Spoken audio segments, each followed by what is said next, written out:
Vamos falar agora com Ítalo Mendonça, que é designer gráfico, possui experiência em comunicação visual, é dono do site Bicho Estranho e é membro do Núcleo de Pesquisas em Linguagens do Jornalismo Científico da UFSC. Você acredita que o infográfico possa ser utilizado em qualquer situação ou que não é toda notícia que rende um infográfico? Tem que ter ocasiões específicas, geralmente aquelas que envolvem algum ambiente, alguma cena ou sequência de acontecimentos, porque a tendência hoje é você querer usar o infográfico como estilo gráfico, assim, querer mostrar as coisas muito bonitas e muitas vezes sem propósito. Então tem que ter um cenário, assim, algum tipo de acontecimento propício para ser usado na infografia. Então, geralmente aquelas que estão descrevendo algum ambiente, alguma cena, alguma série de acontecimentos que ficam melhores representados se forem feitos visualmente. No infográfico, você faz tanto a parte de arte quanto a de texto? Não, a parte de texto eu deixo para os repórteres, para os editores. Na verdade, a gente dá sugestões de títulos, de tamanho da coluna que pode ter ali para texto, dependendo da quantidade de imagem que a gente vai usar. Mas a parte de texto fica encarregada com o jornalista mesmo. Então, o designer gráfico fica responsável pela parte visual, de organizar a informação, não de propriamente escrever o texto. O que é mais importante numa infografia? Informar bem ou ser atrativa?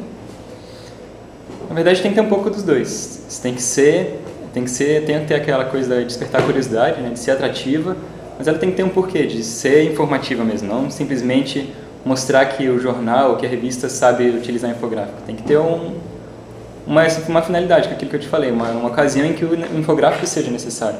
Não simplesmente preencher um espaço em branco ali ou simplesmente mostrar que é capaz de fazer infografia. Quanto tempo um bom infográfico demora para ser feito?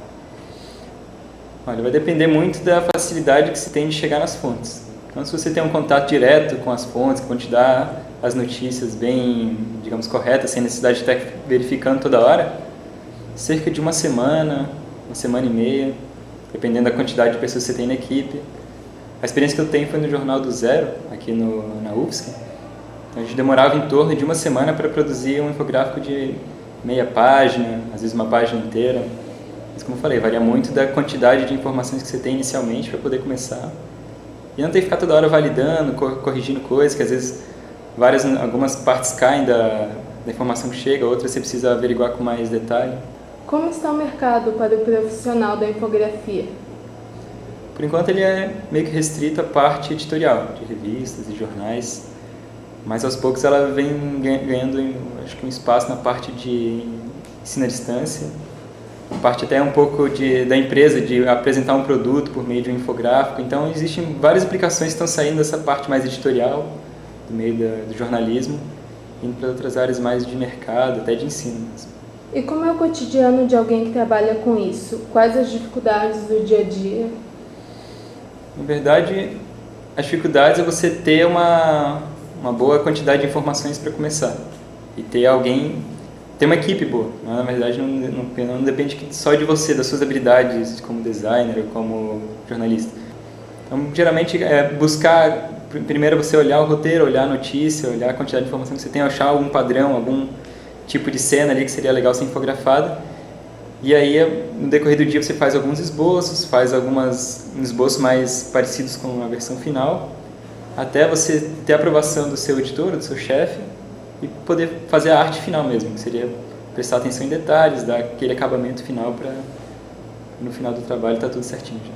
Quantos esboços são feitos mais ou menos até chegar na arte final?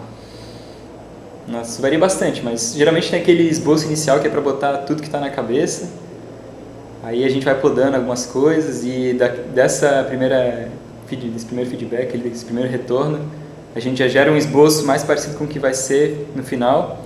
Cerca de 3 esboços, geralmente, é o que a gente leva para chegar na cara do infográfico. Quais são as ferramentas que alguém que deseja trabalhar nessa área deve aprender a usar? É importante saber alguns tipos de programas de computador, os softwares, principalmente o Photoshop e o InDesign. É legal saber algum de desenho vetorial, pode ser o Flash, pode ser o Illustrator. É bom ter noção de como desenhar, não necessariamente ser um desenhista, mas saber representar uma ideia visualmente, nem que seja através de palitos, saber organizar a informação. Isso que, digamos, que é a ferramenta mais importante do infografista, saber desenhar e organizar através de esquemas para aquilo ali ser sua referência.